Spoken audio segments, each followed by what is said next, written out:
یہ حدیث پاک صحیح ہے کے اندر موجود ہے، اس کے راوی حضرت سیدنا ابو ہریرہ رضی اللہ تعالیٰ عنہ ہیں۔ یہ بات، یہ جملے ضائع کرنے والے نہیں ہیں۔ دیکھیں کریموں کی کریمانی دیکھیں، حبیبوں کا حبیبانہ انداز دیکھیں، محبوبوں کا محبوبانہ انداز دیکھیں، سرکار کی کریمانہ انداز دیکھیں، سنیں اور اس حدیث پاک کے آپ لطف لیں۔ یہ سرکار نے اپنے امتیوں کو، اپنے بندوں کو، اپنے گناہ گار امتیوں کو سمجھانے کے لیے کتنے حسین جملے ارشاد فرمائے، اور یہ جملے سنیے گا۔ سرکار کیا فرماتے ہیں؟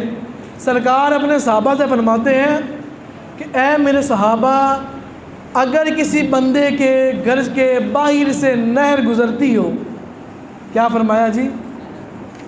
اگر کسی بندے کے گھر کے باہر سے نہر گزرتی ہو اور وہ بندہ اس نہر کے اندر 5 مرتبہ ڈیلی نہاتا ہو، وہ جو آپ کر رہے ہیں حضرات، کتنی مرتبہ نہاتا ہو؟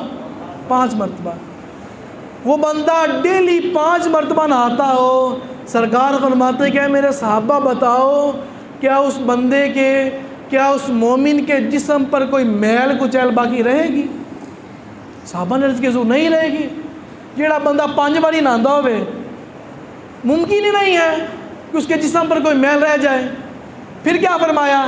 سرکار فرماتے ہیں کہ جو بندہ ڈیلی 5 وقت نہاتا ہو، ان دے جسم تے میل کوئی نہیں رہندی، تے جے میرا امتی، جیڑا میرا امتی ڈیلی 5 وقت، روزانہ 5 وقت کی نماز پڑھدا ہوئے، دسو ان دے کوئی پلے گناہ رہ سکتا ہے؟ کوئی گناہ رہ سکتا ہے؟ فرمایا نہیں رہ سکتا۔